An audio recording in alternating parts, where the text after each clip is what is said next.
but the writing is on the wall here. And I think that Bitcoin is through the worst of the crisis, and at this point, we're poised for the next bull run, and it should be a much more pleasant bull run. Bitcoin has been the best performing asset of 2023 so far. Do not be scared of the volatility of Bitcoin because it has been the best performing asset over the past decade. What's happening, crypto family? In today's clip, we'll be checking out Michael Saylor's thoughts on what's coming next for Bitcoin, why Bitcoin has been so strong as of recently, and just his overall thoughts on the whole market. So a lot of great information Michael talks about in today's video. So I recommend you guys to watch all the way to the end. But let's go ahead and jump into it here today. Let's see what Michael has to say. This is from a Twitter Spaces that he recently did. Let's go ahead and check it out. I think this is a catalytic crisis which has cemented the great decoupling. Yeah, I think this crisis did it. I think you're watching it over the past 2 weeks, and you need a crisis to change people's deeply held beliefs. And I think the crypto meltdown, it kind of put everybody in the crypto industry on edge, where they had to say, well, what do I believe? And I think that if I polled 100 people in the crypto industry today, do you think that Bitcoin is good for crypto and is a base foundation for crypto? They say yes. And I think that in the mainstream media, I think that people were ignoring Bitcoin as a bank. You know what I say? I've been saying, if you go to hope.com and you read it, it says Bitcoin is a bank in cyberspace, right? I mean, and we've been saying that for 2.5 years. Bitcoin is a bank in cyberspace run by incorruptible software, offering a global, affordable, simple, and secure savings account to billions of people that don't have the option or desire to run their own hedge fund. That was on the site 2.5 years ago. Everybody ignored it. They said Bitcoin is a speculative asset. And what's happened here is people said, oh my God, banks are hedge funds. And they said, wait a minute, banks are hedge funds. My deposits are given away to a bank to gamble with. I want a different bank. Bitcoin is a bank. It's not a hedge fund. And the difference today is, again, if you go to my Twitter, you see I posted a video of Chamath on the All In podcast, and Chamath is basically saying, man, what I've realized is we really need a bank that'll just store our money and not lend it out, right? I mean, but we're going to have to do that in software. We need a different approach. What would that approach be? And of course, the obvious approach was written in 2008 by Satoshi in the white paper.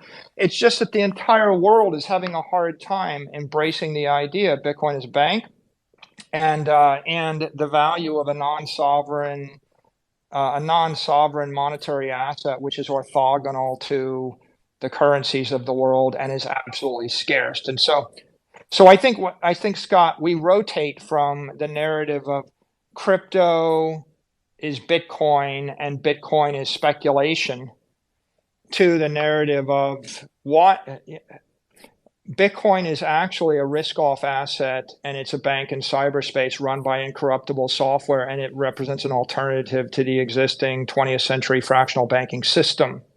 And Scott, yeah, ironically, you know what causes the mainstream media to change the narrative? It's like, if the price runs up $10,000, you have to have an explanation for why. And so the price movement causes people to say, well, I can't explain it the way I explained it before, because if everybody's in fear and the price is going up, there must be a different explanation. So I think what's happened here is the mainstream has embraced the idea that maybe they misunderstood Bitcoin, and maybe it isn't just a batshit crazy speculative asset, but maybe it is actually a different approach to banking and a different approach to currency. And in a world where everybody in the world is simultaneously losing confidence in the banks and in their currencies, right? If you're not quick, you think, well, it's just the regional banks that are melting down. And if you're quicker, you think, well, the entire banking model is broken. And then what follows next is, wow, this is not a $25 billion bailout. it went from 25 billion to a trillion in a hurry, but now we're staring at numbers that look like 10 trillion. And so at this point, a rational macro person, and I'm not saying they're all going to get it this fast, but a rational person says the entire banking model is broken, and then all the entire fiat currency system is broken, and there's going to be a massive wave of money printing, and that means I need to have my wealth. I need to have my wealth denominated in an asset which is not a currency derivative of the dollar or the peso, the bolivar, or the euro. I need a non-currency derivative, and I need to put my non-currency derivative in a bank without counterparty risk, which means maybe self-custody, or it just means I don't have to trust you, right? Somebody.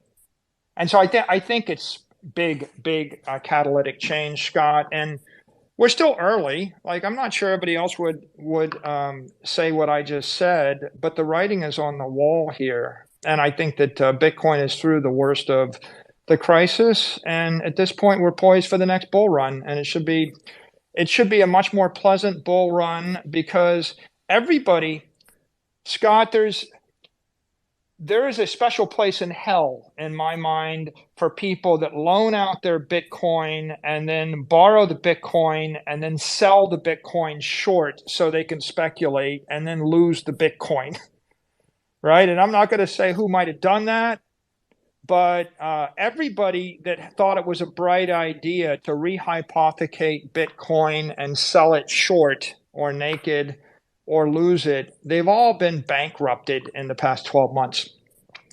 And so, given the fact that all of the players that were in the business of shorting Bitcoin or rehypothecating it got wiped out, and if you're holding Bitcoin after it got beat down 5 successive times from 6,000 to 16,000, I think you qualify as a true believer, right? And at 16,000, all of us were ready to write it to fucking zero, right? And so I think that that this is a coming of age catalytic event for Bitcoin. I think we've gotten through the crisis, and now this has steeled the resolve of the maximalist. And I'll just give you one more very important framework here, which is there's 5 kinds of Bitcoin investors. There's the deniers, and they think it's just a tulip Ponzi scheme, tulip bulb, whatever, nothing. And they've been silenced because they've been made to look foolish. And then the second set of investors are the skeptics. They think it's too good to be true. The government will ban it. And a lot of people are in that camp. But the government hasn't banned it. The government's embraced it, guys. That's pretty obvious. That the chair of the SEC, let me lay this out. Jerome Powell, Christina Lagarde, Gary Gensler, Rostam Behnam, and Janet Yellen have all endorsed Bitcoin explicitly as a legitimate asset. So the skeptics are wrong, the deniers are fools, and now you've just got the traders, the technocrats, and the maximalists. The traders think it's either an uncorrelated asset or a correlated asset, and they've been dominating it. And there's a lot more traders. There's always going to be traders, and they'll do whatever they're going to do. The technocrats think it's a digital monetary network, and it's money over IP. And the technocrats are the same people that would hold Apple stock or Google stock for decades, and they're hardcore. And there's an avalanche of them coming as soon as they start to see that Bitcoin is another approach to banking. Oh my, it's the digital transformation of banking.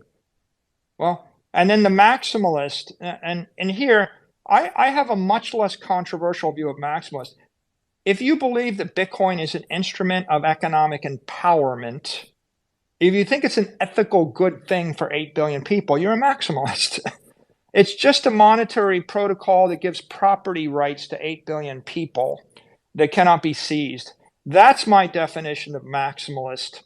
And once you believe it's an instrument of economic empowerment, then of course you're going to do everything you can to spread it to 8 billion people and contribute to it because it's ethically superior to just a good technical idea. I mean, I made a lot of money investing in Apple and Amazon and Google and Facebook, etc. But my point is, I didn't think they were going to free 8 billion people from slavery, right? I didn't think they were going to change the world.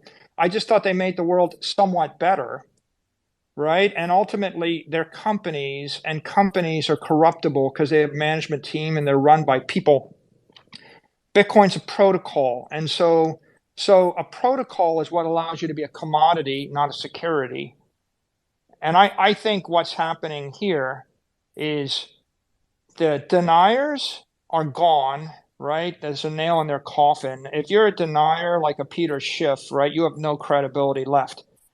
The skeptics have stopped barking loudly that Bitcoin's too good to be true and the government will ban it. The skeptics are also, they're out of the mainstream. There's no credibility for them. The traders were trading it as a risk asset and they were shorting it in order to hedge their NASDAQ portfolio. But the traders just got destroyed, Scott.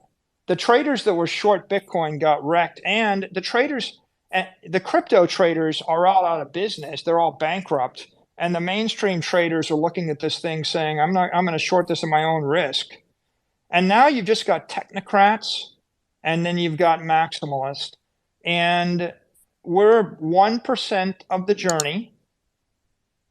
And I think that, I think that the contribution of people like Balaji is to point out to the mainstream world, Balaji is going to get the attention of all the technocrats, and he's going to get the attention of a lot of other people that everybody's got to wake up and pay attention to this. Bitcoin is legit. This is real, and this is an instrument to change the world for the better. And so I applaud that. And I think we should all be trumpeting that message.